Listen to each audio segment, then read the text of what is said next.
Welcome back, ladies and gentlemen, to your fave film critic, the podcast that's just me, Dom Griffin, your favorite film critic, just a yapping, being a certified elite yapper, just talking about things. Welcome back. Thank you for being here. This is episode 11 of season 2 of the podcast, and we're gonna switch things up a little bit this week, in the sense that the last couple of weeks have been very movie light. This will also be pretty movie light, to be entirely honest, but I didn't want another episode in a row that the bulk of it was like me talking about like the X-Men or just comics and stuff. So like I will talk a little bit about what I've been reading. I only watched one movie this week again, and there's nothing to really talk about with it. So I have like just like a handful of topics of just things I wanted to like rant about, I guess. Not really rant, I don't know, just stuff that was on my mind. And then I have like a handful of questions, like actually some pretty good questions this week, so I want to try to like make sure there's like space to really answer all those. But before we get into it, I guess I'll just talk about how I wasn't thinking really until yesterday when I started like mapping out what I wanted to talk about this week in the pod. Like the whole week, I'm not gonna, like, I kind of forgot that I have a podcast. I know it sounds really, I guess, bad, but like I just had like a lot on my mind, and like I've also just been like really like, I guess, dangerously disassociating from reality a lot. I guess is like just like a functioning coping mechanism or something. So I just sort of like, I genuinely like forgot. I genuinely forgot that it was like almost time to do another one. And yesterday I started making a list of stuff, and I had like a lot of stuff. It was actually a lot more. I cut a lot of it. I had a lot of stuff to talk about, and then I was just like, man, this is like a lot. Like I don't know that I'm really going to be in the zone to like go in on all of these topics. And then it was like, I knew I wasn't going to actually record it like last night, so I was like, oh, I'll do this tomorrow after I run some errands. But it was like, by the time I get to sit down to do it, I don't know if I'm going to have the same fire that I have right now that I'm writing these notes. Like the notes were very like worked up, you know what I mean? And I didn't think I could really maintain that. And in that, I realized like, fuck, it's like, we're like 11 episodes into the new season, and like it just kind of flies by. And yeah, this podcast originally was just like an idea that I had to like have some way to put out steady content, like no matter what. And I thought I could commit to doing a pod every week, and then also still do videos. And I have not done any videos. The handful of things that have come up that are movies I could like talk about, or things that are relevant or whatever, I'll write about them for other publications. And then I don't have other stuff to say really beyond like just kind of the unfiltered podcast yammering takes, like I have not been, I don't want to say inspired because that's not the right phrase really, but it's just like I have not had deep opinions or anything that I want to share in like video essay form or review or whatever. It's just, I'm kind of just, this wasn't intentional, but it's like, I guess doing the pod every week has become more like what I do. Like that's what I do. I feel more like I'm a podcaster than I am like a YouTube creator. And like, that'll change obviously, but it hasn't yet. And I guess what really hit me this week was like, okay, this is season 2. Is every season going to be the same length of, am I going to have it be like the same length of episodes? Like, am I going to, cause like I did 24 and then I was like, I'm really burnt out, I need a break. And then yesterday I thought about it and I was like, oh, if I don't take a break until I hit episode 24, I am going to have to wait like months. It'll be like the middle of summer before I can take another break. And at first I was like, well, that's good. This is good. Look at your stamina, man. Look at you. You're like doing this thing. And then I just realized like, oh no, I cannot do that. I don't think I can do this every week until like July. I'm not doing math properly right now, but I mean, just like 13 more weeks. Wait, 13, that's like fucking September, I think maybe. Jeez. Whew. Whatever. Someone is listening to this and they're like, I don't know if that math is right, and you're probably right. but whatever, it's too far away. So just kind of thinking like, you know what? I just, today's been kind of a day, like my head wasn't really in it. And I realized like I have to take a break sooner than that. So I've kind of decided that next week I will put out episode 12. That's halfway through the season. And then we'll take a couple of weeks off, 2 to 3 weeks off. I haven't decided if it's going to be 2 or 3, but we're going to take a couple of weeks off before doing the rest of the season. I'm mentally seeing myself, if I don't do it, putting out a handful of episodes that are just going to suck. They're just going to be weird and awful. And I'd rather me take a break. I'd rather your ears take a break. And then in theory, come back like more refreshed or something. I don't know. Cause I like doing this. I like the pod. You guys like the pod. It's pretty cool. I have these cyclical things where I just get out of stuff. Like I have not had the urge to watch any movies really. Like I've been like reading about movies and stuff. I read other people's takes about movies here and there and stuff, but I just have not. I've had friends talk to me about movies. I'm like, that sounds like something I want to watch. Let me go put it on my watch list. And then every time I've like gone to hit play on something, I'm just like, no, like I just don't. I don't think so. And a lot of that is I've just been reading comics essentially like nonstop. And I hit a bit of a wall with that yesterday, which is that, I'm caught up on basically all the books and things that I missed while I was away. And now the various books and characters and things that I care about are like, now they're back to being in media res. And so now every Wednesday I have to wait for like a new issue or something. And now I'm like, oh, like there's a bunch of stuff on my reading list that I still want to read. That's stuff I missed out or stuff I've never tried before or whatever. There's still stuff, but like 2 to 3 weeks straight, essentially, of like, I've read hundreds upon hundreds of comics, I think, in this past month. I've actually hit the wall where I'm like, oh, I probably can't keep doing this, actually. Like, I'm probably going to like read a book soon. I bookmarked some stuff on Kindle that I'm like, maybe I'll read a book. I should read a book like a regular person. Because I realize I've been not in the best headspace. And I was like, why do I know that I don't feel good? I know that I'm like stressed. I know that I'm like, functionally depressed. I know I'm all these things, but why am I like fine? And by fine, I mean like, just going day to day, like not even really feeling the things you're feeling or whatever. And I was like, oh, it's because I'm literally placating myself like a child. Like I am just face deep in comics. Whenever I'm not at work, that's what I'm doing. I'm not doing anything else. Like, I mean, I watch some stuff here and there, and at first it was like really nice. It was like, look at you, like feeding your inner child, like, protecting him and taking him to these fantastical worlds and these journeys of emotion. And then like yesterday I was like, I don't know, I was reading something and I was like, oh, you know what? I'll get into it when I get to the part about what I read.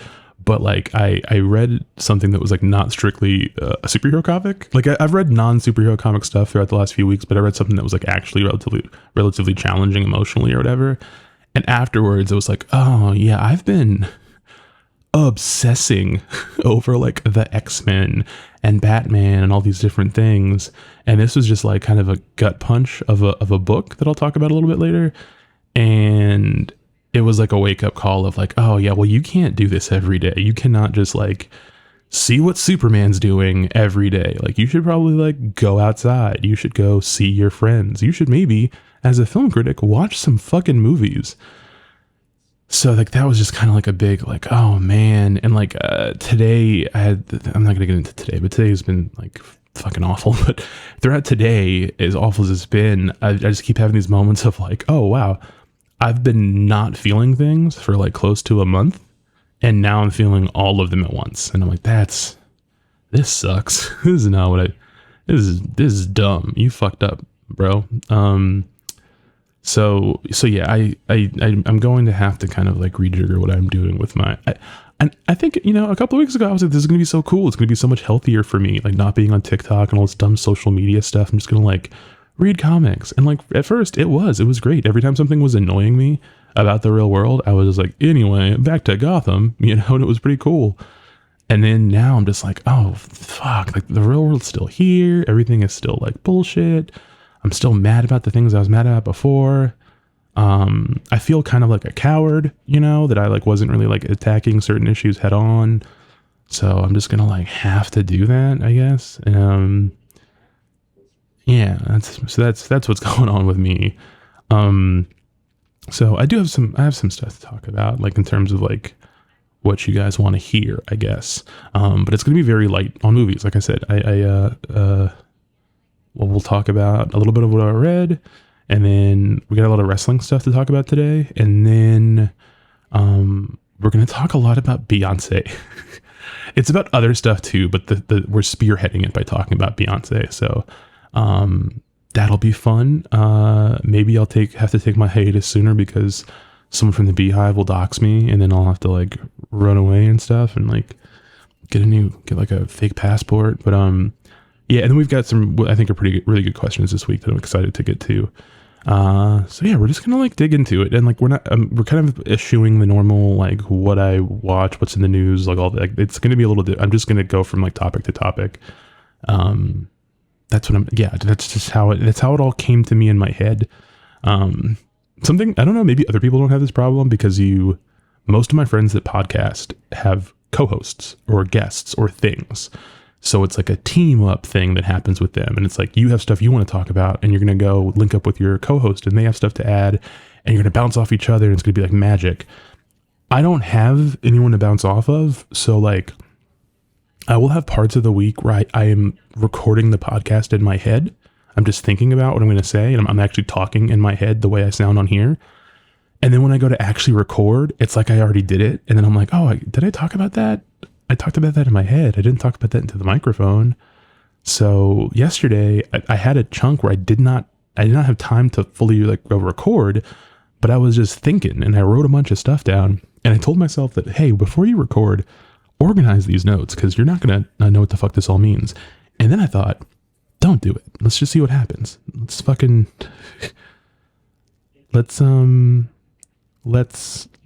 figure it out, you know, let's just see what happens. So we're going to start off with a little bit of comic talk, and we're going to talk about how, like I said, I caught up on everything. Like I got all the way up to the middle of the fall of the House of X and Rise of the Powers of 10, the two miniseries that are closing out the Krakoa era of the X-Men.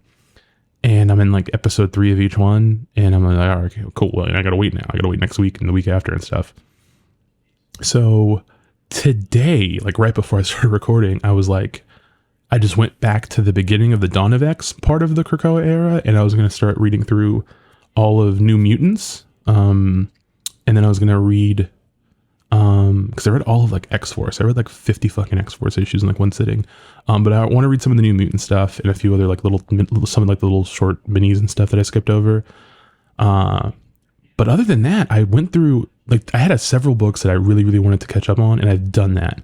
So I otherwise was just in the app on DC Universe Infinite and on Marvel Unlimited, just scrolling back and forth like, oh, I bookmarked all these other runs I want to read, but I just don't feel like doing them. I just kept, I was losing the momentum that I had. So it was like, oh yeah, I guess I never did read the rest of Ta-Nehisi Coates' Black Panther. And then I opened up the last issue that I remember reading, and then I was like, oh, I don't feel like doing this. And then I closed it, you know, or like, oh, you know, I never finished Jason Aaron's run on the Avengers. And then I picked up the last issue I read and I was like, oh, nope, don't want to do this. And then I finished Al Ewing's run on Immortal Hulk, which was like good. I thought it was like one of the best comics out for a while it was going on. And the ending was like kind of not dissatisfying, but it was just kind of like fine. I was like, all right, that was kind of a letdown.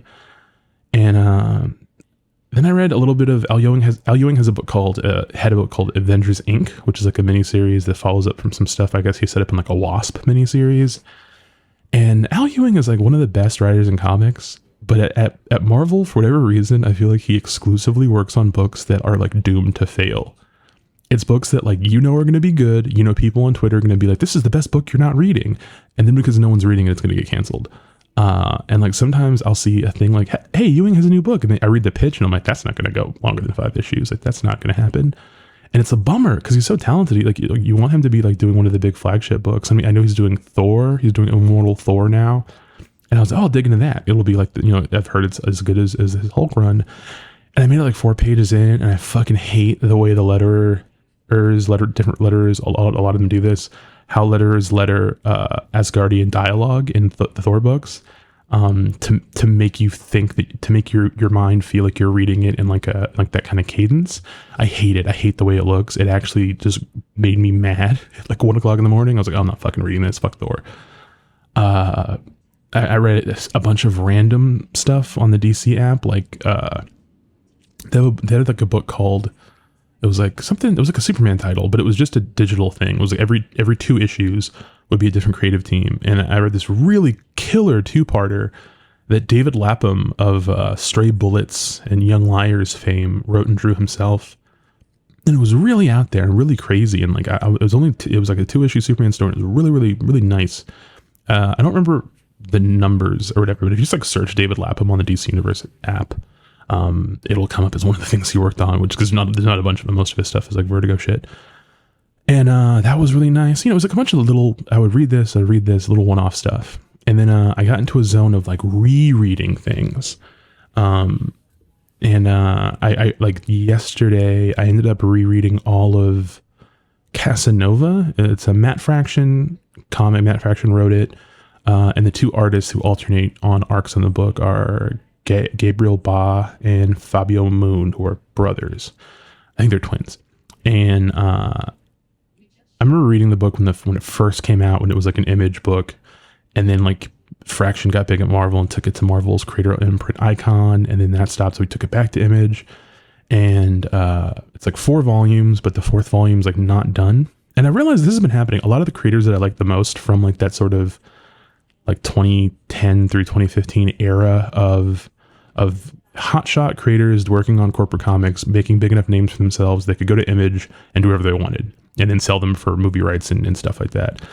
There were a lot of really, really great books from that first wave, and then later, each of these people has at least one book that you start reading, and then it never ends. It just goes on hiatus. There's never an explanation. Like, there's always just rumors about, oh, they might be bringing it back, they might not. And it was like a really infuriating thing to keep running into, where I was like, oh, I never finished Southern Bastards. And then I go and I look, I'm like, oh, Southern Bastards never finished Southern Bastards. I forgot about all the Jason Latour stuff. So it was frustrating, to say the least. But rereading Casanova just reminded me all these things I really love about comics that are different from, like, I feel like most of the past few weeks I've been looking at comics sort of like from like how I was as a kid, and then parts of me as an adult are still that way. And then reading Casanova reminded me of the era where I still wanted to make them. Like, I still thought about the construction of comics and the language and the grammar and all that stuff. And it was exciting, but it also made me kind of bummed, because I was like, I haven't wanted to make anything in that way in a very long time. But the one thing I did read, and then I caught up on Saga too. I read the last 2 trades of Saga, because I stopped reading whenever they had the big mid-series hiatus, and then I never picked it back up. So I read, it's like, I guess, 10 issues they've put out since then. What a great book. Comically consistent. It's been so good for so long.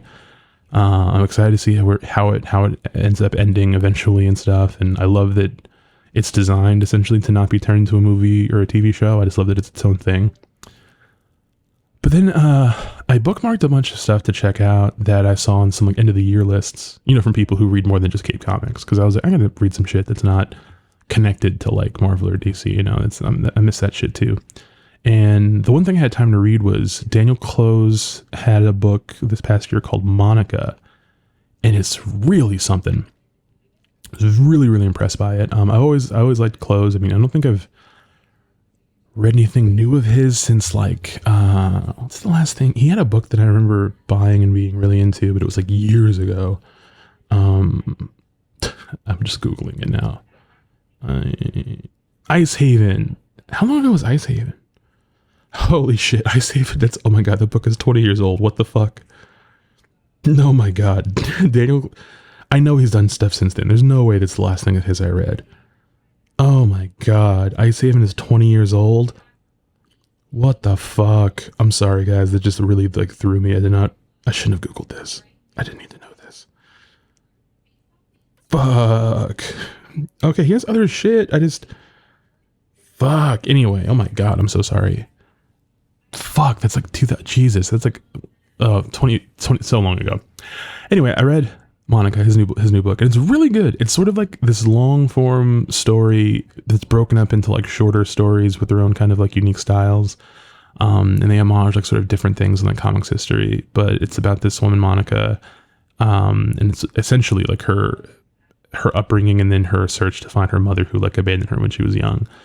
And it is really good. Like there's so many different kind of twists and turns and like layers to it. So I don't want to like dig into the plot necessarily, but it has a really, really good energy to it. And there's a bunch of different moments that like really, really just wallop you, you know, and like really leave you kind of sitting thinking about stuff. And I was just very impressed by it. It was very nice. But like when it was over, I read it pretty late. It was like I couldn't sleep and I didn't want to read anything else. I didn't want to be on TikTok. I didn't really feel like talking to anybody. I was listening to music kind of, but I didn't have anything I was like really jamming to. And it was just like, you know what, I'll read this. It doesn't look like it's that long. And it's not. It's actually a pretty short graphic novel. It's only like 100 pages or so or something. But it's really dense emotionally, I think, and like some of the ideas. And it was just remarkable. It was maybe not the best book to read at like 2-3 o'clock in the morning. I probably should have just gone to bed, but I'm really glad I read it. And I definitely think if anyone is like looking for something to read, Monica, it's an incredible book. Really, really good shit. Yeah, so that's the comic. That's the comic shit. I got some stuff I'm planning to read this week when I have time. But yeah, I imagine that there'll be a little bit of comic content on the mid-season finale. But otherwise, I'm hoping to actually watch some movies this week, so you guys can get back to like the main fucking reason I assume a lot of you listen to this. Yeah. So one bit of movie stuff, real quick. They announced that Julia Garner is going to be playing the Silver Surfer in the Fantastic Four movie. In my head, I only know Julia Garner as like, I know she's on the Ozark or whatever, and I never watched the show. So I only know her from like clips of her screaming. And I remember when Madonna was trying to make her biopic, that Julia Garner was who they casted to play Madonna. And all I knew was like the scenes of her screaming and stuff. And I was like, well, she's good. You know, she'd probably be good, I guess. But I don't think I've seen her in anything else. I might have, but not that I would remember. And I guess they announced that she's playing Shala Ball, I think, who is like Norrin Rad, like the traditional Silver Surfer. It's his wife. And I think there's a story where him and his wife are both Silver Surfer together. And I imagine there's got to be alternate versions where she's the Silver Surfer instead of him. And I guess that's what they're doing for this movie. And I'm not sure why exactly. And I mean, I know that they're probably still trying to get Javier Bardem to play Galactus. So I know a lot of people have made some really awful thumbnails in the last couple of days, I guess, about it. I know a lot of people are angry that they made Silver Surfer a woman. Woke. I did see a different take, which was not like anti-woke. It was a guy being like, man, they didn't even make her Latina. Which I thought was an insane critique of this bit of casting. Was like, man, they could have gotten like a curvy Latina. Who wants to see a silver girl with like a flat back and no ass? And I was like, what the fuck? First of all, like it's Marvel. Like, so I don't think they're going to sexualize the Surfer in any gender. You know what I mean? Like, I'm pretty sure this person is going to look like an amorphous CGI mess no matter what. But the idea of it being like, I would be so much more stoked for Fantastic Four if they made Silver Surfer a woman and she was thick. Like, get it together, Kevin. Like, this is what the fans really want. She's not even Latina. Like, I thought the person was kidding at first, and then people in the comments were like, they were having like a genuine, this is a real conversation. They were like, no, that's an L. Lady Silver Surfer should have just a big old ass. And like, far be it for me to disagree with that in principle, I guess, but just an insane talking point. I almost had wished they were just being like, no, I just hate women. I just don't like women and minorities. I'm like, oh, okay, cool. I get you. But the person with the like barely repressed porn addiction critiquing Marvel for not making Silver Surfer just have like a wagon. Craziness to me. So I don't know. I mean, I don't know. Like, it's not, you know, sometimes there's superhero movie casting where it gets your mind going. You're like, I wonder what that's going to be like. What is that actor going to do with the role? What must the script be like that they got interested in it? And what spoke to them in the script? And I don't feel any of that about this. I'm just like, well, I mean, I guess trying to get the last Marvel bag before it's over or something. So we'll see. This is the big thing. I end up talking about news on here a lot, and 90% of the time, no matter what my actual opinion is, it ends with me going, I guess we'll see though. And it's like, of course we're going to see. What do you know, it becomes like this weird defeating thing where I'm just like, what do you think about this? And I'm like, I guess, I don't know. I'm just shrugging. I'm just like, yeah, I guess. So, whenever I'm looking forward to whenever, I hope they announce that Javier Bardem agreed to do this because he has no shame.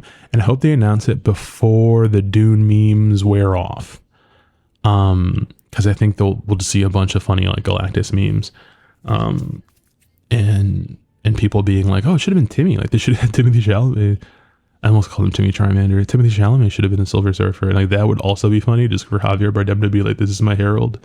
This is my herald. He's going to tell me to eat your planet. So we'll see what happens to that fucking movie. I don't know. So I'm going to talk a little bit about, it's WrestleMania week. Okay. WrestleMania is as I think most of you, even if you don't watch wrestling now, WrestleMania is like the wrestling Super Bowl. But the thing that's different about it than like football is like when the Super Bowl happens, at least to my knowledge, they don't have a bunch of like smaller football games around the Super Bowl. It's not like, hey, the Super Bowl's coming to this town. Come here a few days early and watch a bunch of other people also play football. WrestleMania week, historically, wherever the WWE goes, every other independent promotion will go to that city or right outside of it or whatever and run indie shows. And it's a really good opportunity in general for like a lot of different indie wrestlers from various regions to wrestle guys from other regions who don't travel a lot. Because more people who otherwise don't pay attention to indies but like need something to do all weekend, they will check out guys maybe they never would have known before. So it used to be like a really cool, you get a variety of stuff. Like you have these little indies would run their shows and like people would really kind of show out because it's a really good opportunity to get noticed. And me personally, I haven't really been paying attention to a lot of indie wrestling for a little while now. Just cause like there's not, almost all the indie people who I thought were like good are already signed to WWE or AEW.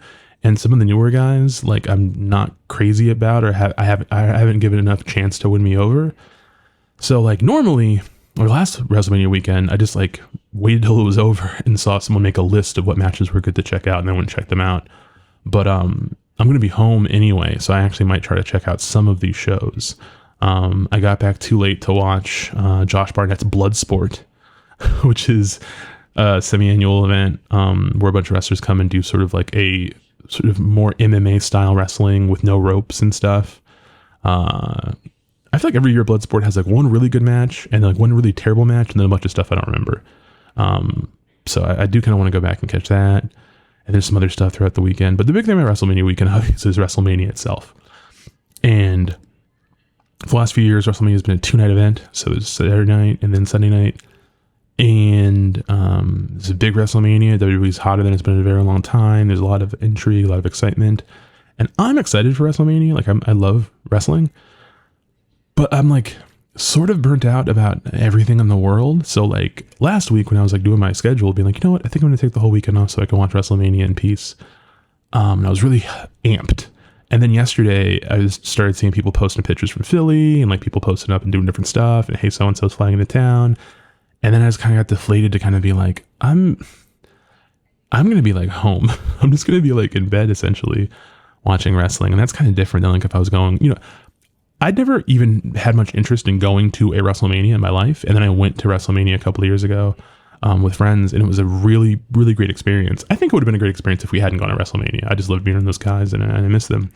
But after that, watching WrestleMania, we're just like in bed or something, or like even if you're over at some friends like partying or whatever, it's still, you kind of remember, oh, I could be like in the shit. I could be like around the whole spectacle. The whole city becomes, you see WWE fucking everywhere, and then I also got into a thing where I realized like, oh man, I'm just going to be immersed in wrestling nonstop for days now. Like, I don't think I have any deadlines this week. Otherwise, which I'm pretty grateful for, because I made a list of movies I wanted to watch, but then I was like, when am I going to fit that in? WrestleMania is multiple hours. NXT Stand and Deliver is multiple hours. I'm going to watch SmackDown the night before. I'm going to watch the Hall of Fame. Then Raw on Monday. You know what I mean? It's going to be a lot of wrestling. So I expect that the mid-season finale next week, I will kind of review WrestleMania, which I guess I've never done the show before. So if you're into that, that should be fun. So I'm not going to talk too much about wrestling today, but I do want to talk about 3 things. Well, I guess 2 things, and then one of them is split. So the one, I want to talk about The Rock. They've been pushing hard with the media narrative that like WWE is cool again, wrestling is cool again. It's all because The Rock is back, and it's like so unfair to me because like wrestling was getting really hot before he came back. People were already giving a shit about this stuff before he came back.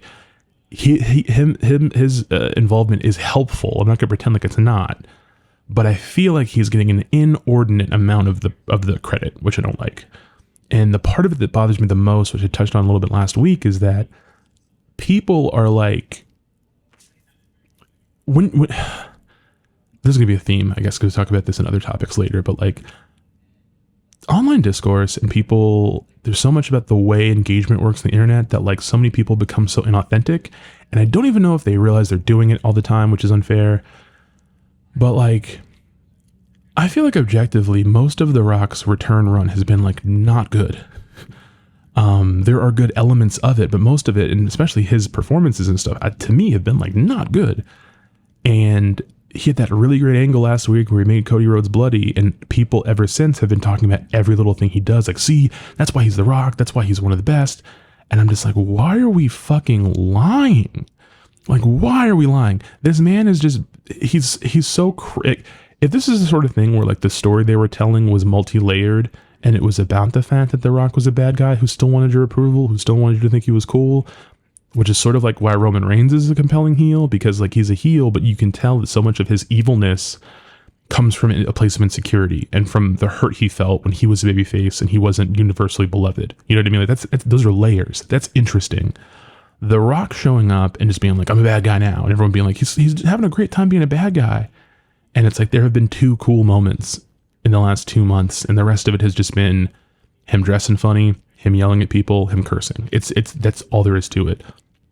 And I saw, there was a video of like him selling a move, because this Monday Night Raw a couple of nights ago ended up with a big brawl between Seth Rollins and Cody Rhodes against The Rock and Roman Reigns. It's a tag match. It's going to main event night 1 of WrestleMania. And it was like the first time, other than last week where he was beating up Cody, that The Rock got physical. The Rock actually had to like sell punches and stuff like that. And people are like, look at his selling, man. He's still one of the best sellers. And I'm like, no, what are you? He looks pained. Everything he does looks like it fucking hurts to do. He doesn't look like he got punched and it hurt. He looks like he is wincing at trying to act like a punch hurt. You know what I mean? I can't describe it. It's fucking awful. And I realized so much of this is like, if a narrative forms strongly enough on the internet, other people will agree with it. Like, just because it's like a tidal wave that just washes you up. If enough people are saying The Rock is back and he's restoring the feeling, everyone else is just like, yeah, I guess he is. And it's like, no, I mean, is he? I mean, it feels like it feels like nobody wants to be the person going, no, this sucks. It's like, no, this is great. Let's all just agree to pretend this is great. And it's one thing when like me and my friends are pretending that like, you know, Jeff Jarrett should get one more run with a top title in AEW. We're mostly kidding. You know, I don't actually want Tony Khan to, I mean, at this point I kind of do because it'd be funny, but like, you know, there's a difference between sort of like a winking kind of knowing irony and then like everyone, I really feel like I'm looking at the Fremen and then like The Rock is like their Mahdi, and they're all just like believing this bullshit. They're just buying this bullshit, and I hate it because I hate anytime a heel gets popular or people like him and they're like, oh, he's such a good heel. Like, is he, if he is he, or like, are you just playing along? Like, is he actually making you hate him and making you want to fight him? Or are you just like, oh, cool. You know, like, oh, I like this. I like bad guys. It kind of makes me a little bit sick. It's a dumb thing. And maybe people that don't care about wrestling and other people that do care about wrestling, but don't care about it the way that I specifically do, don't care. But it is insane to me to watch like the biggest movie star in there, formerly, I guess, the biggest movie star in the world, return to wrestling, look essentially like shit, and do what is essentially very lazy work, and have people be like, he never lost it. He's still the GOAT, all this stuff. And I'm like, I think you're all lying. And here's the thing. there's a really good chance that he'll surprise me Saturday night, and then whatever his involvement's going to be in night 2 will surprise me. It'll be really exciting. But and then I won't remember the rest of this, right? I talked about that last week. If the end result is good enough, people will forgive you for everything else. But for the right now, every time I see people just like dick riding the Rock, it just makes me kind of sick, because I'm just like, this, you can't, are you really enjoying this? Are you really enjoying this man just like cussing? He's like, I don't know. Maybe it's not a big deal. Maybe who cares? But I guess it's just annoying because I keep seeing all the media work he's doing, and it's just like, here's how The Rock came back to wrestling, and here's how he's changing everything. And I'm like, he almost ruined it all. Like, you guys know that, right? Like, it was very close to being completely ruined. And the Hail Mary they called for this is like working out, but it could have been even better if this hadn't happened, you know? So I don't know, but I mean, I'm looking forward to it. I'm excited to watch WrestleMania. Obviously, I love wrestling, but I'm also excited because I know that right after this, I think The Rock has a movie to shoot, so he'll go away. So I'm pretty stoked for that. You know, the big anxiety I guess a lot of people are starting to have is like, everything, the direction all this stuff has been going in is like, all of this will work and fine if Cody Rhodes wins the title Sunday night.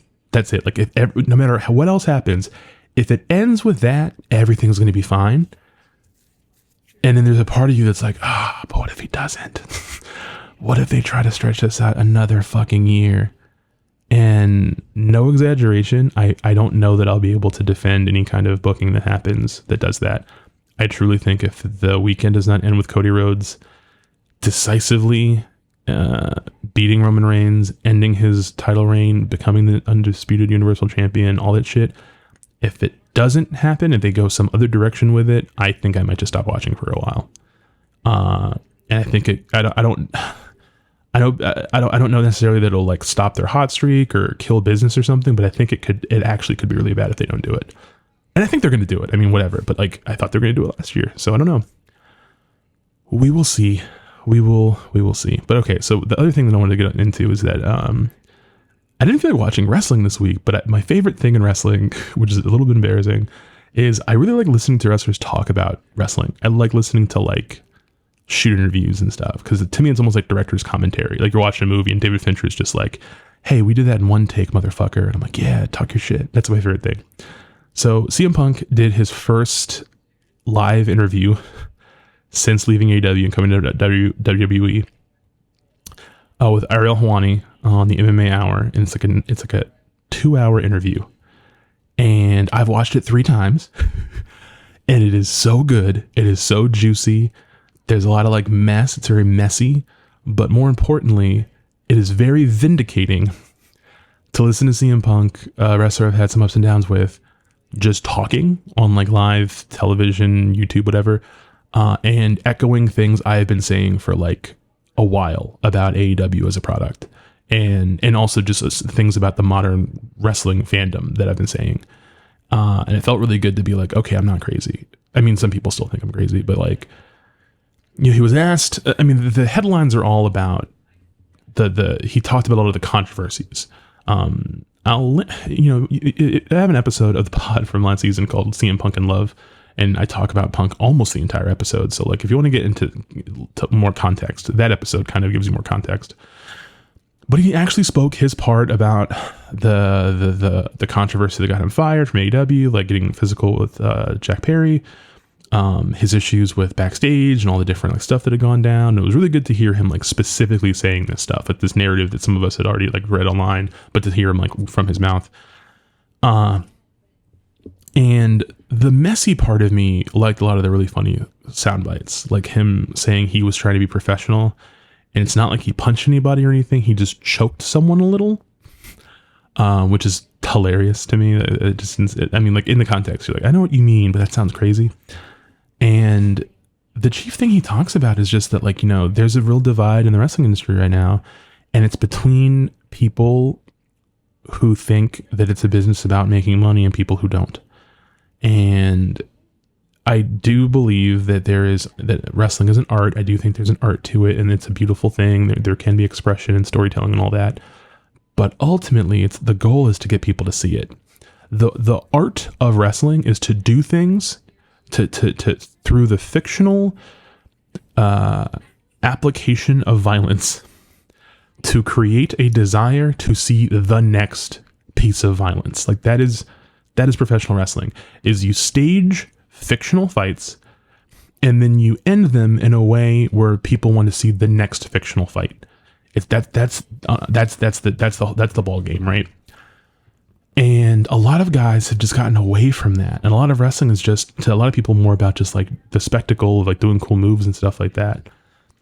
And I like cool moves as much as the next guy, but it's like I need to feel the story of, I need to feel the emotional connection, and I want to be taken on a ride. I want to feel like I'm going to feel this, I'm going to feel that I want to see this. And then if you take it away, I want to see it even more. Like there's a real give and take. And I try to watch AEW when I can, and anytime I watch it, I'm always like, there's like one match I really like, and I'm like, yeah, I love wrestling. And the rest of it was like, why are you doing that? Why are you doing that? Like every booking decision, every creative decision to me makes no fucking sense. And then if you criticize it, people are just like, well, sorry, it's not like WWE. And I'm like, well, I mean, I'm sorry, it's not anything. There's anything it could be that could be better than this, you know? And it was just nice hearing Punk explain, like, yeah, I came into this company thinking one thing, and then I discovered that most of the people there feel very differently, and it just didn't work anymore, you know? And like, that's the reality, you know? But he got really bad heat for defending being violent at work. And I know a lot of people look at it and kind of be like, hey, assaulting your coworker is never okay. Like, obviously, right? But like, it's pro wrestling. Do you know what I mean? Like, all people in sports get into like fights and stuff, you know? I understand why people look at that and think that means he's like a bad guy. But in context, both the brawl out fight that he's legally not allowed to comment on, and then the choking Jack Perry fight where he is. And in every one of those cases, I'm just like, yeah, I kind of get it. I mean, I totally get it. Probably should have handled it a different way. But like, he keeps pointing out how, like, you know, he needed the boss of this company to be the boss of the company and to not do what he was doing, which was just kind of like not taking charge and not making these decisions. And like, as someone who has to be a boss of a movie theater, obviously not a multi-million-dollar nationally televised television product, anytime I have ever faltered in being decisive and taking action and like really following through on certain things, or really making the hard decisions and being tough and being acting in a way that makes me feel not good, but I know is the right thing to do, every time I've not done that, I can see the spiderweb cracks of that decision leading to problems. Do you know what I mean? I can always trace some of these problems back to like, you know what, I should have put my foot down on that. I should have taken quicker action. I should have been more proactive. You know what I mean? And I can see that managing like 30 people at a movie theater. There's this billionaire running a professional wrestling company with a bunch of people, and way more money is at stake, and it's way more physical, and they all have these big egos and issues with each other. And it's clear that at every turn, he just never stepped in and like did the boss thing. And it's sort of embarrassing because like I've had this past week in particular at work, I've had a lot of situations where I've had to be like really firm, and just I'm naturally not someone who likes really being a leader. I don't really like being in charge. Decision fatigue makes me depressed. Like I probably should not be in a position of authority. It's just the reality of things. And it sometimes pains me having to like actually do like boss type shit. I feel sick later. I hate it. I'm like, oh my God, I feel like such a company man. But sometimes I have to look and go, if I don't do this, this is going to cause these problems. These people are going to feel this level of pain. You know what I mean? There's a reason for it. And it's crazy to me that like this fucking billionaire is like not, people are just defending him. Like, well, it's okay. Like, you know, and it's like, no, these things are it's very clear what is wrong. It's very clear that like this guy is not making the hard decisions, you know? And the other thing that people got really mad at Punk for, other than the violence, is he said that guaranteed money ruined professional wrestling. What he means is that guys getting paid guaranteed deals, like they're guaranteed a certain amount of money, means they're not going to work as hard as if the house is what factored into their pay. Like if they only got paid when the house was up, they would wrestle differently, which is true. That's demonstrably true. And people were like, this is the guy who you say is pro-labor. This is the workers' rights guy. This is bullshit. He's a bootlicker. Now he's in WWE. And I'm like, you know, I don't believe he was saying, I don't want the boys to get paid. I don't believe that's what he was saying. He gets guaranteed fucking money, obviously. I don't think he was being a hypocrite. I think all he meant was this, that there are a bunch of guys in AEW who are going to get this paid the same regardless. So they don't care if what they choose to do doesn't sell tickets or doesn't draw ratings. It allows them to be more indulgent. And in general, people think, well, if you let guys do whatever they want, they're going to be more artistically free and it'll be better. And it's like, that's not always true. That's just genuinely not always true. Some of these guys do things that like the numbers and metrics show are not working. And then they double down on it. And it's like, if they had to get paid on whether or not they were drawing tickets, they would decide, oh, I can't do it that way. And it's interesting to me because I have different feelings about wrestling than I do movies. And I have different feelings about music than I do movies, which I'll get into a little bit. And in movies, I don't think that the movie that has the biggest box office is the best movie. Like, I'm not stupid. A lot of very shitty movies make lots of money, right? But I also don't randomly champion things that I think are very good, but like no one's paying to see. And you know, like there might be a movie I really like, but didn't make any money. And I'll go, well, I know I didn't make any money. I didn't make any money because of this. I'm not going to pretend like, oh, everyone else is just an idiot for not paying to see this. They're just fucking stupid. They're the problem. And it's like, well, no, I mean, you can make good movies. You can make movies that are good, that are also financially successful. It's very hard, but you can. And some people aren't interested in doing that, and that's okay. But generally speaking, they do it with a lot less money. You know, the idea that AEW is a wrestling product that is paying a handful of people millions per year, and those people are not making the ticket sales rise, and they're not making the TV ratings rise, that's a problem, you know, but they don't see it as a problem. They're like, oh, well, the problem is this. The problem is WWE. The problem is the fans. It's like, no. You're the problem. The way you run the show is the problem. And to hammer that home, after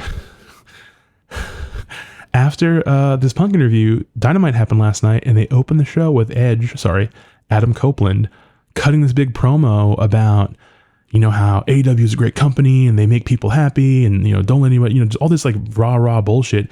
They were acting like someone died. Like, they opened the show so defensively because of Punk's interview saying what he didn't like about working there. And to be honest, his interview ended with him saying, like, I'm glad I went there. I don't regret it. There's a lot of people over there I think are great. There's a lot of great things happening. I just had these issues. And people were acting like he called them like slurs. They came out swinging, defending the company, and they looked fucking weird. Because one of the things he said was, if you think you just had a 5-star match, but you had it in front of a quarter full house, then we're not in the same business.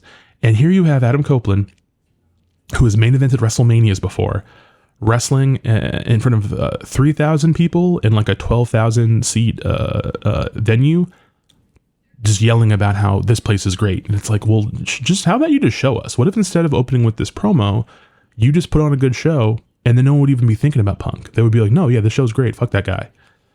But no, you had to just like react to it. And then after the show, they had like another Dax from FTR, like who's supposedly friends with Punk, cut a promo to the live crowd, just being like, you know, like, don't let anybody take away your love of professional wrestling. We love wrestling. And it was just like so pathetic. And just like, and like the ratings came out right before I started recording. And I think they had like 752,000 viewers for the show. That was on average. And Punk's interview on YouTube, which is the same length as an episode of Dynamite, got more views than that. Do you know what I mean? He didn't have to take a bump. You know what I'm saying? Like, when he was on Raw a couple weeks ago now, he showed up, didn't take a bump, didn't wrestle. He's not cleared, but he talked, and his quarter hour drew like 500,000 more viewers than the rest of the show. You know what I mean? Like, there's just different businesses, really, and some of these guys are in and some of these guys aren't. And I cannot believe that, like, they had an opportunity to just put on a killer show and then people would shut up, and instead they were just like, no, we're really sorry. And they also, sorry, I'm not going to talk about this much longer, but they also laid off some guys. And Tony Khan has always been very publicly critical of the fact that WWE lays people off. Like, I think it's shitty that WWE has laid off wrestlers during years they've had record profits. Like, it's shitty, obviously. But they're a publicly traded company. They have a fiduciary responsibility to the shareholders. Like, I get it. AEW is a private company. Tony Khan is a billionaire. He chooses to keep signing people to money deals, guaranteed money deals that he has no plans on doing anything with on the show. and they think they have a job, and then he just arbitrarily now has like, normally they just let people's deals expire. But in this case, he laid off like 10 people. One guy who was injured. He laid off a guy who was hurt. And then when he was asked about it on a media call today, he said that he got hurt on an indie show. So it's very rough, but they let him go, but they're going to bring him back whenever he's healthy, which is like, so you fired a injured guy and you'll rehire him when he's healthy? Are you serious? And the guy was excited about it. To me, I would have been like fucking pissed. So they're just kind of in the dirt. I don't know what they're going to do. Like, they signed 3 giant free agents for millions of dollars a year each a piece, and none of them are drawing. None of them are raising the ticket sales. None of them are raising the ratings. And the fans are all like, no, everything's fine. I'm like, okay, we'll see, I guess. Last thing I want to talk about before I get to the questions, and this is going to be kind of sprawling. What is about Beyonce? I listened to Cowboy Carter. It's not a country album. It's a Beyonce album. She has a cowboy hat on it, and all the discourses around whether or not this is a country album, even though she said it's not, but it is. And I like the album. I like Beyonce a lot. She's one of my favorite artists of all time. I'm a huge fan of a lot of her work. Renaissance, the last one, did not hit me that hard at first, and it took a while to grow on me, and even then I really only liked half of it. This one, there's 3 or 4 songs I really like. I really like Bodyguard. I really like Tyrant. Actually, those are the 2 everything else is like fine. I really hate her cover of Jolene. I think it's lame. But overall, I'm like, it's fine. I know more of it will grow on me as I listen to it. It's fine. But I saw this. There's this white TikTok lady named Sam Dahl or something, and she had a video talking about how she doesn't like it. And she did the classic thing of like, I hope the Beat doesn't get mad about this. I mean, I did this on the pod actually earlier. I'm about to criticize this for something I literally just did. Although I was kind of kidding. I don't think she was kidding. I know people are going to be mad, but here's how I feel about this thing. And like, very antagonistically not liking the album. And she was getting stitched into oblivion from people being like, oh, here's like, I care what this white girl thinks about this Beyonce album. And I feel like this debate opened a lot of like ugliness about this album and about like the modern consumption. And I might be all over the place. I have a bunch of crazy things I wrote down, and I hope I can like get all this done in an order. Bear with me. The thing that struck me first, right? The way this album is being framed as being like, Beyonce went to the CMT Awards years ago. They weren't very hospitable towards her. It made her mad. She wanted to prove that she can hang in that space, that she can do anything, and that's what this is about. So very much of the album is really kind of the argument about being like, Black people have an important place in the history of country music and like in all music, and we're kind of reclaiming that and all that shit. That's cool. But it opens up this thing where the entire thing is designed to be like kind of for like white approval. But then when a white person doesn't like it, it's like, who cares what you think? Well, Beyonce, I actually sort of think that this album has been designed to cater to like this large group of people in some ways. And then like, and if they don't like it, it becomes like, it's the kind of the same way like Disney markets a lot of shit where it's like, oh, you don't like this? I guess you're racist. And in Beyonce's defense, a lot of the people who don't like her album are fucking racist. Like, a lot of them are racist. A lot of them have racist reasons, right? But I didn't like the fact that I don't know how you can have a conversation about this album publicly if you didn't like it without it going in that direction, or the worst direction, I think, which is that everyone has to explain to you, no, here's why it's good. It's like, no, this is a reference to this. This is a reference to that. Don't you see like how layered and deep this is? And it's like, if you tell me a joke and I do not laugh, and then you spend 20 minutes explaining to me why it was funny, I'm not suddenly going to laugh. I'm going to feel how I felt originally. I might get, oh, okay, I see where you're coming from. Then I'm going to move on with my life, And a lot of these people are engaging with detractors of this album with this way like, no, I have to prove to you that it's good, actually. And it's like, look, if they don't like it, they don't like it. If they don't like it because they're racist, fuck them. If they don't like it because it didn't aesthetically appeal to them, that's also fine. It's fine. Whatever. They're just an album, And it was just crazy to me because I used to be a music writer. I used to write album reviews and stuff. I don't anymore. Somewhere along the way I realized it just was not for me. I love music, but somewhere along the way I realized that like I like listening to music. I enjoy consuming music.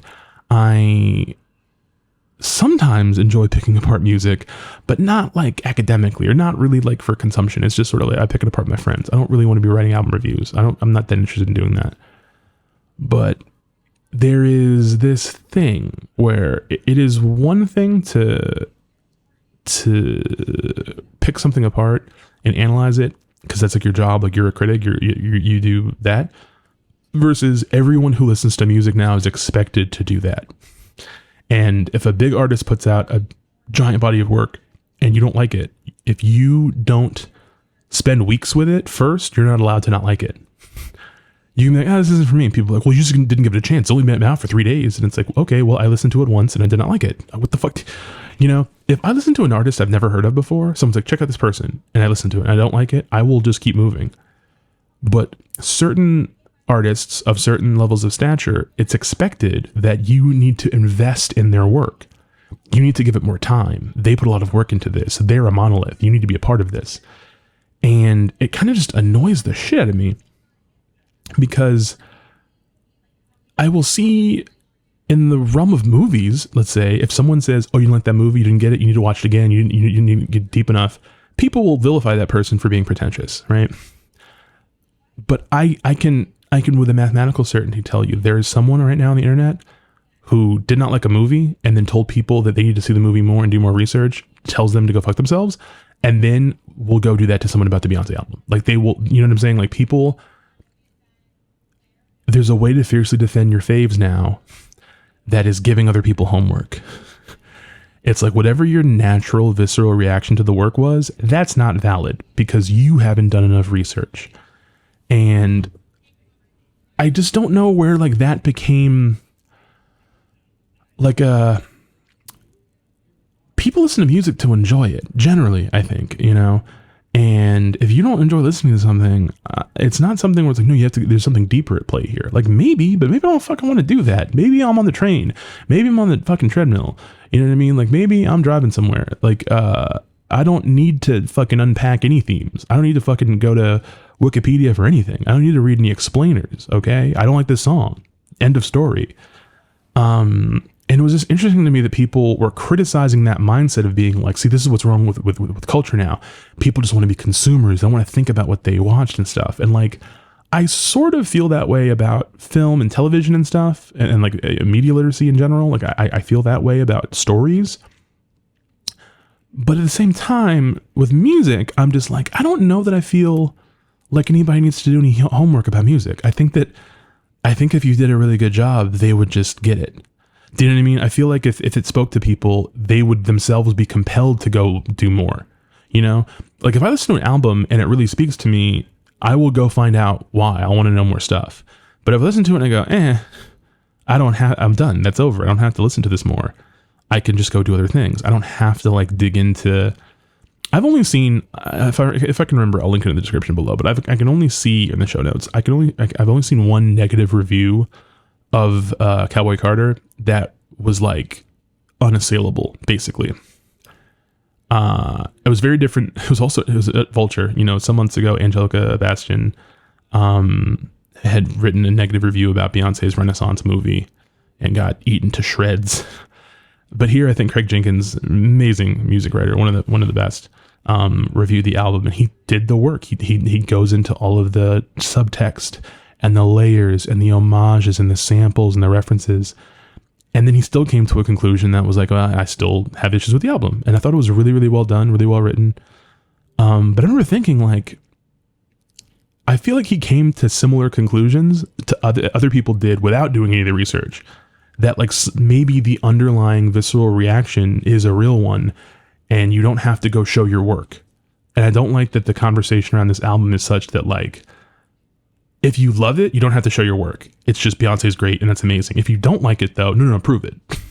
No, prove it. Tell me how she's not great. Oh no, well you're wrong because she is, you know? And it's just like, a big part of it is that so much I feel like of her like brand identity is that she is a billionaire who has to still be an underdog.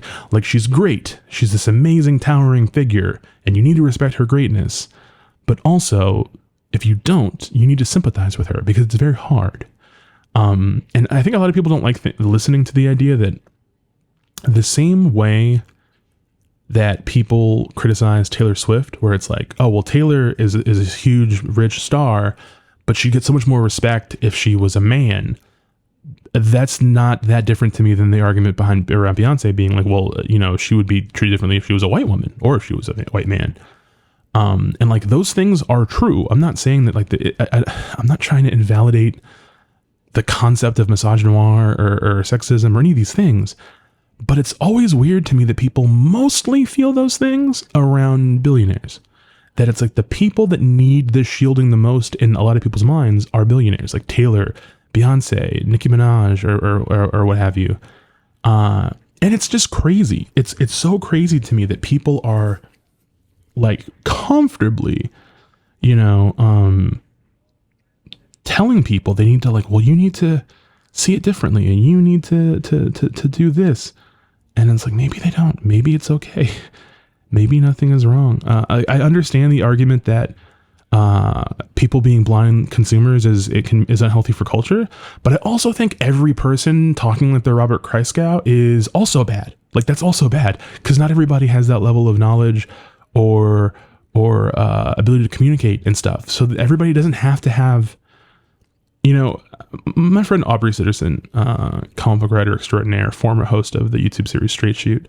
Aubrey said something to me a few years ago that changed my whole life. He said, you don't always have to have a take.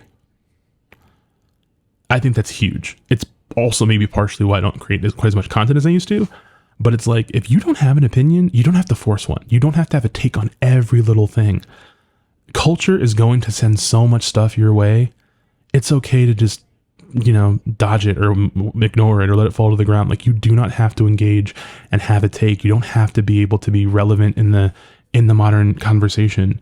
And people don't have that. They literally, they present ideas with this kind of like pugilism. Do you know what I mean? Like, people, when they should say ideas on like TikTok or Twitter, they always preface it with, this might be a hot take, or you might disagree with me. It's like people come in preemptively, just, they start swinging.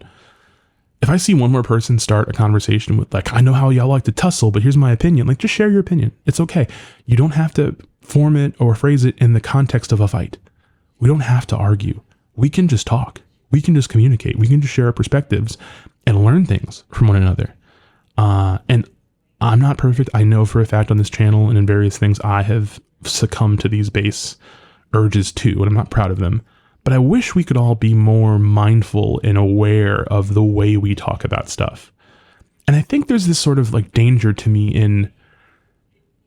in putting stuff that is more challenging to listen to in music on a pedestal. Like, I'm seeing a lot of the waveforms are lining up to me between the discussion defending Cowboy Carter and then the discussion about Kendrick Lamar's Drake diss on Future and Metro Boomin's song Like That. Wait, is that the song that am I crazy? That's not the fucking, that's actually not the, oh my God, I'm so fucking fried. I cannot remember if that verse is on Like That or a different track, and I have to go look it up like a fucking loser. No, it's Like That. What did I think it was? Ice Attack? Whatever. On Like That, you know, Kendrick Lamar has this diss that people are going crazy for about Drake and J. Cole and all this stuff. And every debate that came out of it was people arguing between Drake and Kendrick was, well, Drake isn't a real rapper. Drake he sings and he has ghostwriters and he's a pop star. Kendrick's a real rapper. And it's like, okay, well, Kendrick he hasn't really been putting out anywhere near as much content as other people. His works are different. And my big thing about Kendrick for the last several years is like, I don't listen to him. I used to be a huge Kendrick Lamar fan. I think he's a very talented rapper and artist, and I think he has an interesting perspective on the world. But his last couple of, really the last album primarily, I listened to that once on a plane and then never again, because it wasn't something I wanted to listen to. Regardless of whatever its like artistic merit is, it just wasn't palatable to me. And I hate that someone will look at me and go, well, it's better than this. And if you just didn't like it, you're not smart enough, you're not deep enough. It's like, no, it's just, dude, it's music.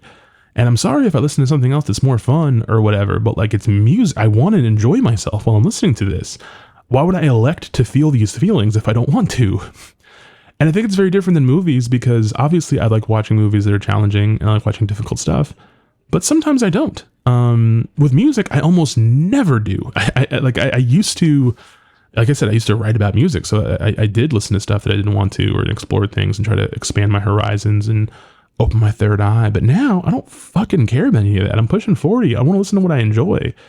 And if you tell me something's better than something that I like because it's like, it's because of this and this deepness and you don't understand what these references are, I'm like, I don't care about that, man. I really don't. And if you think that means I'm less of a connoisseur than you or something, like I don't really care. You know what I mean? It's just, this is, I think it's madness that people default to, well, whatever is more challenging is better. Like, I used to work at a theater that primarily only played independent movies, and the people that went there just believed that independent movies were better. Like, these movies are better than mainstream movies. I'm like, sometimes they are, sometimes they're not. Sometimes they're shitty too. They're shitty in different ways. They're shitty and cheaper and uglier in a lot of ways. It doesn't necessarily mean they're better, you know? So that whole thing is just really bumming me out, because like, I just want to kind of like, I mean, I listened to Cowboy Carter. There's some nice stuff on there. It's cool. But I just did not like, I'm writing my notes being like, I can't believe I'm defending this annoying woman who I don't even agree with. Like, but I just thought that people were treating her in a very strange way, where it's like, I don't know that billionaires need your defending like that. I don't know that they need that much from you. You know, I don't think that they need, I don't think they need all of that. I think it's perfectly okay if, I think it's perfectly okay if like they don't have to do that. So, yeah, I don't think I have anything else to say about that. Sorry, I have like my notes for this are like crazy. I mean, yeah, listen to Bodyguard. That song's really cool. Listen to Tyrant. That song's really cool. I don't give a shit about the rest of it. I just don't. And I mean, maybe I will in time, but for now, I just don't. Do you guys want to have some questions? You guys ready to move on to some questions? Okay. Questions. Susan asks, so question for the pod. It's easy for me to list remakes that I hate, but harder to think of ones I like. What remakes do you like better than the original? There's one very easy answer to this. If I was Quentin Tarantino, I would say The Breathless with Richard Gere, but I'm not a crazy person, so I'm going to say Steven Soderbergh's Ocean's 11. I tried watching the original Ocean's 11 once, and I was like, this is whatever. Ocean's 11 is like a perfect piece of pop art. It's like one of the best movies ever made. I could watch it every day and not get bored. That is a perfect movie. And that is why I think that remakes are better when you pick things that are not already great. Pick things that didn't quite pull off what they were going for initially, and you can build on them. Rather than picking a movie that's nearly perfect and trying again. Like, why? They did that already. Even if you manage to get the arrow split into the middle of the arrow and the bullseye, it's still a waste, you know, in my opinion. Thank you, Susan. Futsura asks, question for the next one. As you seem to have a really good grasp on the person you've been throughout your life, can you recall whatever movie from your teen years that you went to the mat for just because you felt you knew everything at the time? I think about how I loved Lucky Number 11 for a bit just because it switches tones, which no mainstream movie would ever do. See, it's funny because I don't hate Lucky Number 11, but Lucky Number 11 and I think that and like Shoot 'Em Up came out around the same time. And I know people have heard me complain about this before.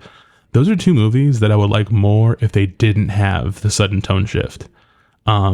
Because the sudden tone shift makes a lot of other things that you forgive in the movie less forgivable. Like if Shoot 'Em Up remains a cartoon, it's great. When Shoot 'Em Up tries to get serious, I'm like, that's not what I wanted here. This isn't suddenly profound. You know, this is just, I don't know what you're doing this for. And it kind of speaks a little bit to what I was just talking about with that sense of like people being like allergic to pop, people being allergic to like what is fun, what works, what is traditional. It's like, well, no, we have to subvert it. It's like, you can, I guess, but sometimes you're doing it just for the sake of it. Who cares? Do I have a movie like this though? I'm not sure that I do. I mean, I feel like a lot of the stuff that I defended around that age are things I like mostly still like. Like, I'm not someone who grows up, or I'm not someone who grew up and like suddenly saw through things I liked. It was more like this wasn't exactly as great as I thought it was. I've talked a lot about Kevin Smith for that reason. Like, that was a filmmaker I was crazy about, loved everything he did. And as I got older, I just realized, like, man, he never really reached his full potential, and it really bums me out.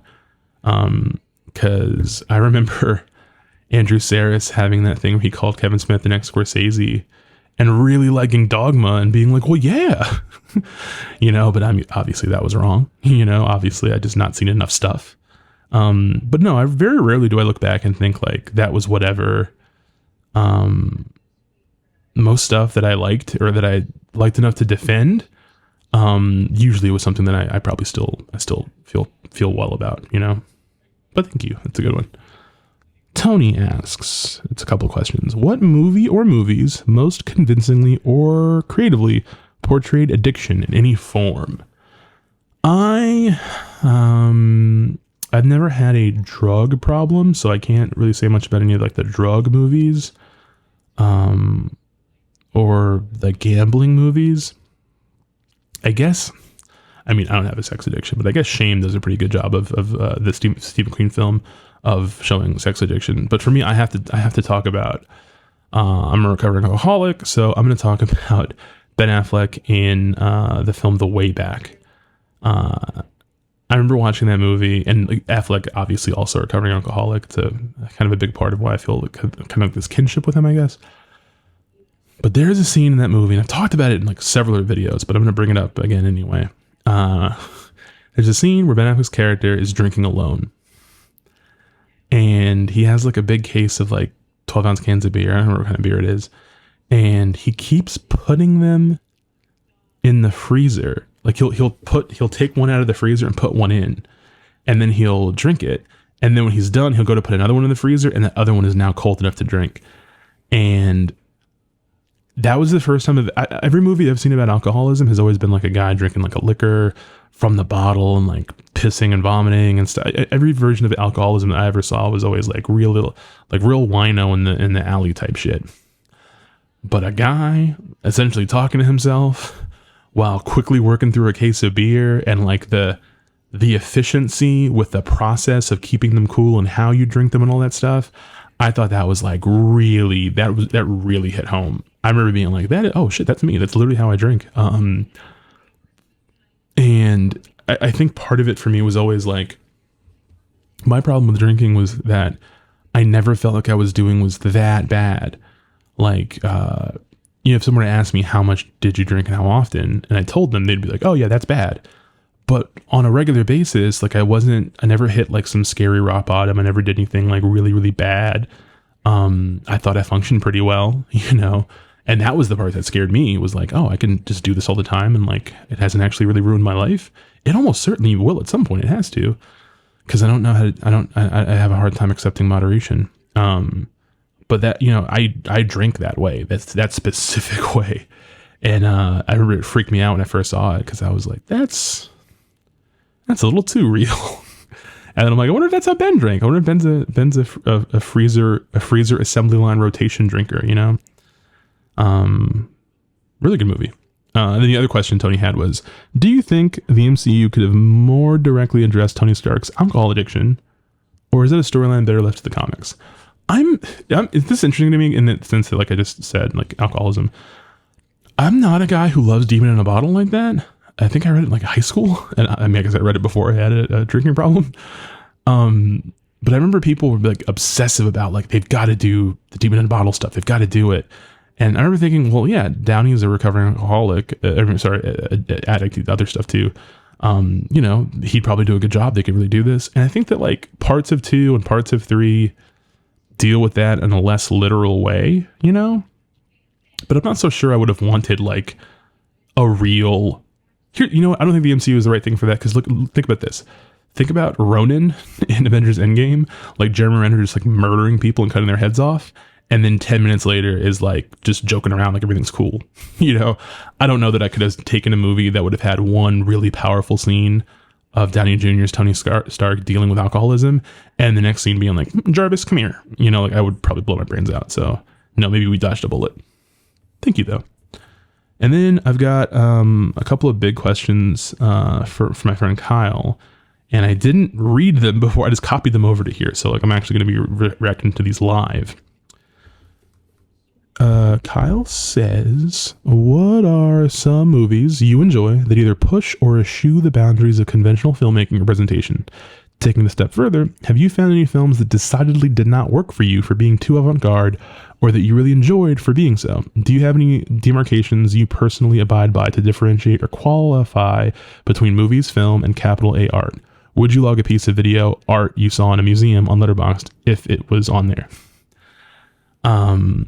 It's funny because I'm definitely of the ilk of person who would love to be able to log like random memes and like shit posts and like short form videos as movies, you know.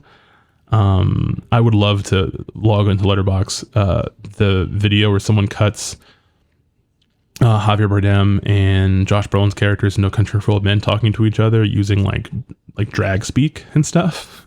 That's a really funny video to me. I love it. I would love to put that on Letterboxd. So I'm not a person who really even watches that much experimental shit or stuff that is like considered out there. Like for whatever reason, I love it in comics. When I read comics and someone's like really trying to find ways to push the form, I'm always very fascinated by that, even when it's bad. Like even when it's kind of like obvious and cheap. But with movies, there's not a ton that really even come to mind. I will say maybe like a movie that like is a movie that is like the most not my type of movie that I really liked is probably Holy Mountain, like the Jodorowsky film. And when I first saw it, I was like, this is the type of thing I normally would not like. I normally would be like, yeah, this is a bit much. It's a little too weird for me. But it really spoke to me. It was one of the only times I watched something that I thought was too out there, but was like good out there. Other than that, I'm kind of a coward, man. I don't really check out like that much experimental stuff. Like Kyle has like way more diverse and fascinating tastes than I do.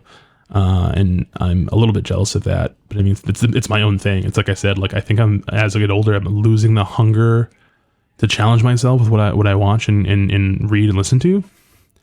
And, maybe I need to listen to more stuff or watch more stuff that, is out there.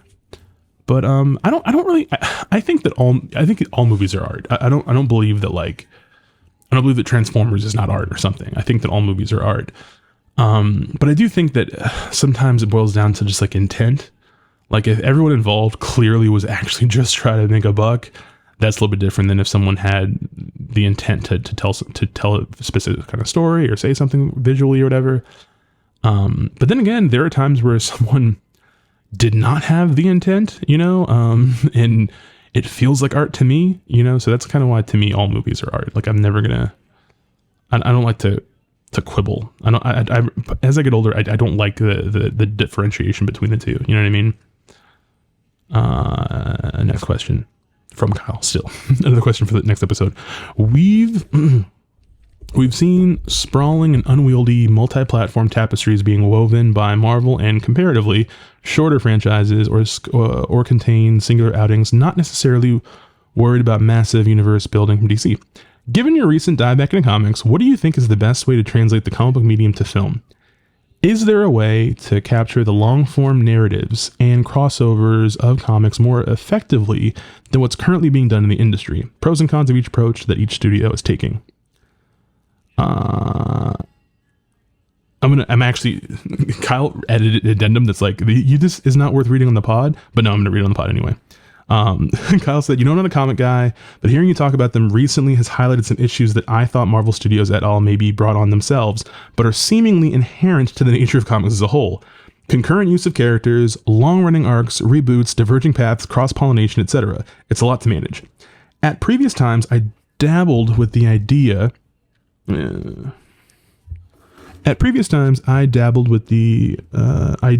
of getting into comics, but it was always turned off with the whole where to start mystery, and doing research to figure it all out was also unappetizing to me. Relatedly, I fell off with all the Marvel stuff, even just as dumb, fun popcorn movies, because I got out of sync with releases and things from Disney Plus tying in, and it all became too much to try and keep on top of something I wasn't seriously invested in.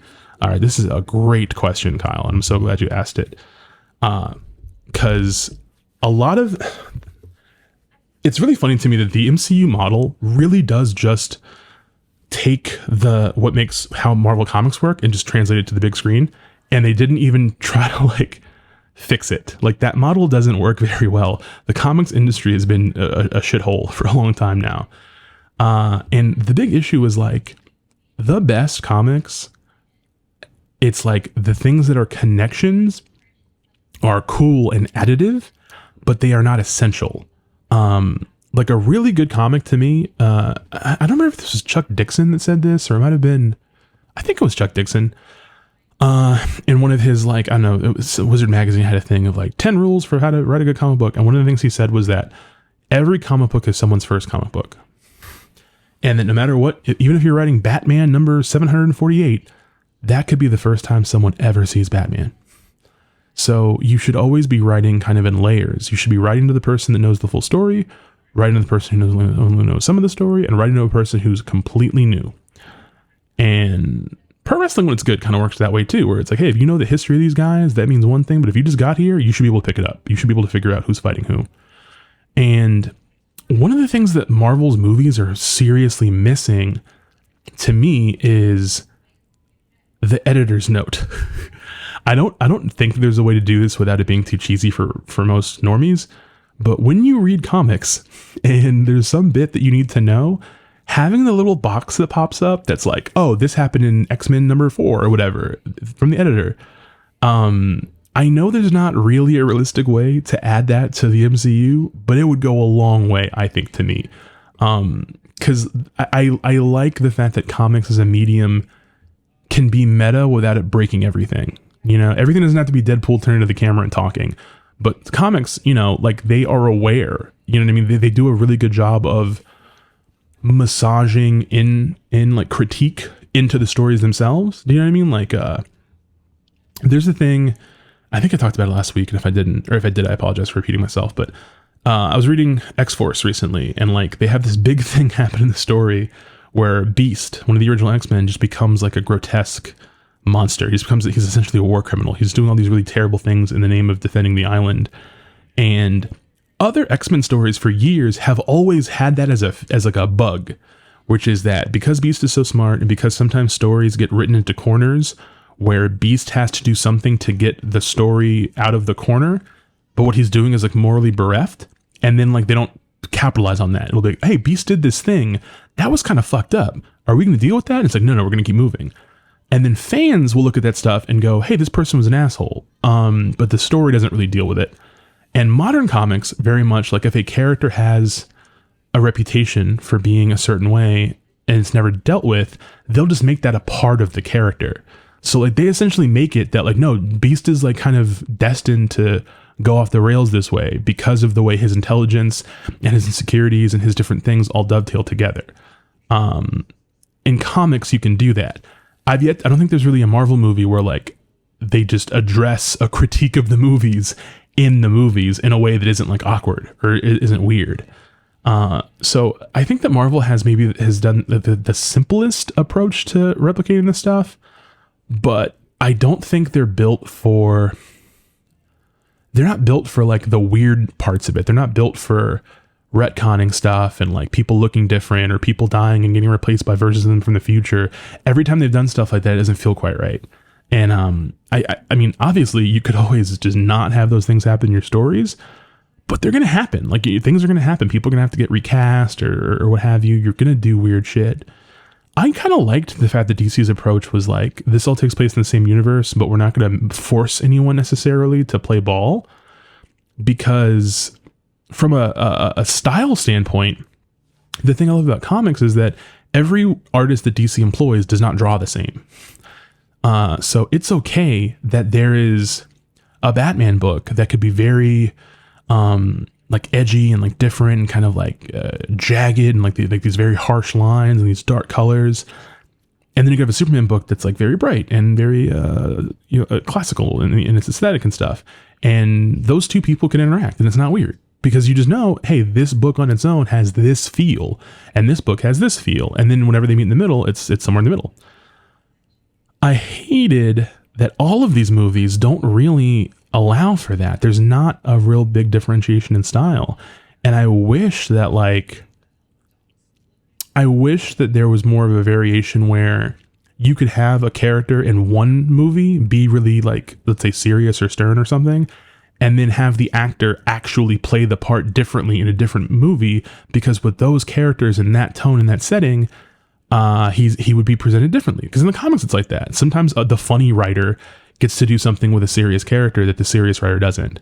But in the Marvel universe, the movies, in the MCU, everyone is kind of writing that line. Everyone is kind of quippy. Everyone's kind of funny. Everyone's kind of serious, you know?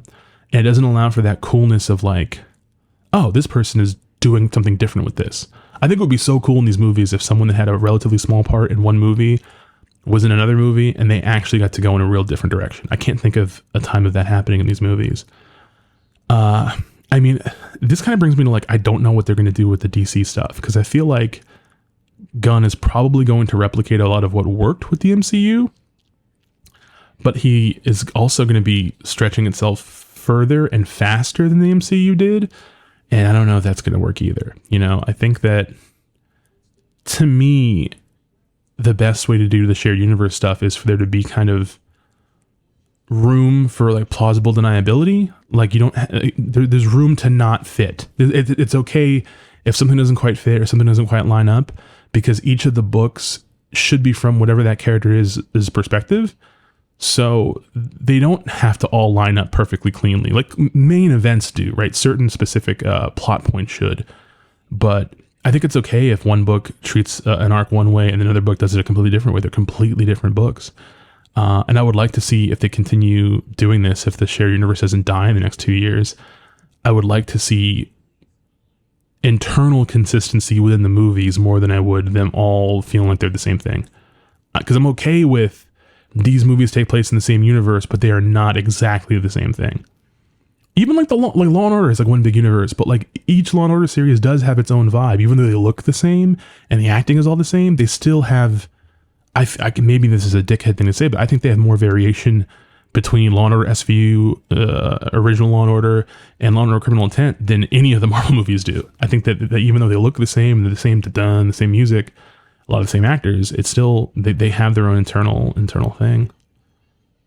Yeah, I don't know, man. I mean, I've been really enjoying reading these comics and stuff, and like all superhero movies actually kind of killed my interest in superheroes. I thought I didn't like them anymore.